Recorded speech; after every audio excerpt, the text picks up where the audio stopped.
ಸಾರಿ ಹೇಳಕ್ಕೆ ಇಷ್ಟಪಡ್ತೀನಿ. ಯಾಕಂದರೆ ಇಷ್ಟು ದಿವಸ ನಾವು ಕಾದು ಇವತ್ತು ನಾವು ಪ್ರೆಸ್ ಮೀಟ್ ಮಾಡ್ತಾ ಇದ್ದೀವಿ. I am terribly sorry for that. ಅದಕ್ಕೆ ಕಾರಣ ಇಷ್ಟನೇ.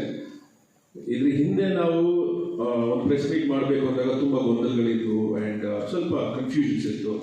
ಅದಾದಮೇಲೆ ಎಲ್ಲೋ ಒಂದು ಕಡೆ ದರ್ಶನ್ ಬರ್ತಾರೆ, ನಮ್ಮ ಪ್ರೆಸ್ ಮೀಟಲ್ಲಿ ಜೊತೆಲಿ ಇರ್ತಾರೆ ಅನ್ನೋ ಒಂದೇ ಒಂದು ಆಸೆ ಇಟ್ಕೊಂಡು ನಾನು ಇಷ್ಟು ದಿವಸ ಅದನ್ನ ಮುಂದಕ್ಕೆ ತಳ್ಳಿದೆ.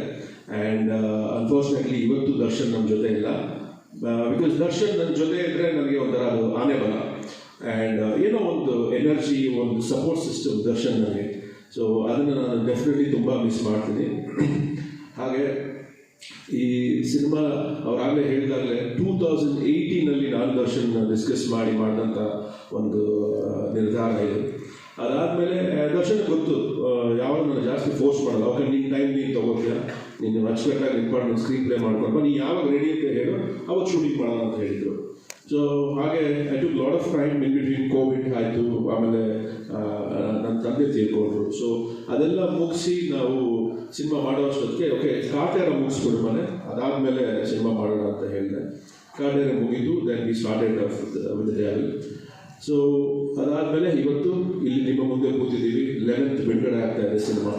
ಸೊ ಇದಕ್ಕೆ ಸಂಬಂಧಪಟ್ಟ ಹಾಗೆ ನನ್ನ ಜೊತೆಗೆ ಕೆಲಸ ಮಾಡಿದಂಥ ಎಲ್ಲರಿಗೂ thank you so much. And most importantly for their patience. ಏಕೆಂದರೆ ಅವರೆಲ್ಲರೂ ಸತತವಾಗಿ 2 ವರ್ಷ ನನ್ನ ಜೊತೆನೇ ಟ್ರಾವೆಲ್ ಮಾಡಿದ್ದಾರೆ. ಸೊ ಹಾಗಾಗಿ thank you so much for all that patience and strength that they have given me.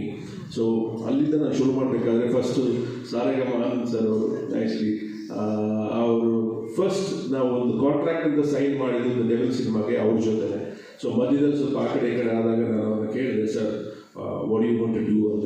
No ನೀವು ತಲೆ ಕೆಡಿಸ್ಕೊಳ್ಳೋಕೆ ಹೋಗಬೇಡಿ, we are with you, will always be with you ಅಂತ ಹೇಳಿದ್ರು. So thank you so much Anand for that. And Kantaraj ಅವರದ್ದು almost ನನಗೂ ಅವರು ಒಬ್ಬರ ಮುಖ ನೋಡ್ಕೊಳ್ಳೋಕೆ ಬೇಜಾರಾಗೋಷ್ಟು 2 ವರ್ಷದಿಂದ ನೋಡ್ಬಿಟ್ಟಿದ್ವಿ.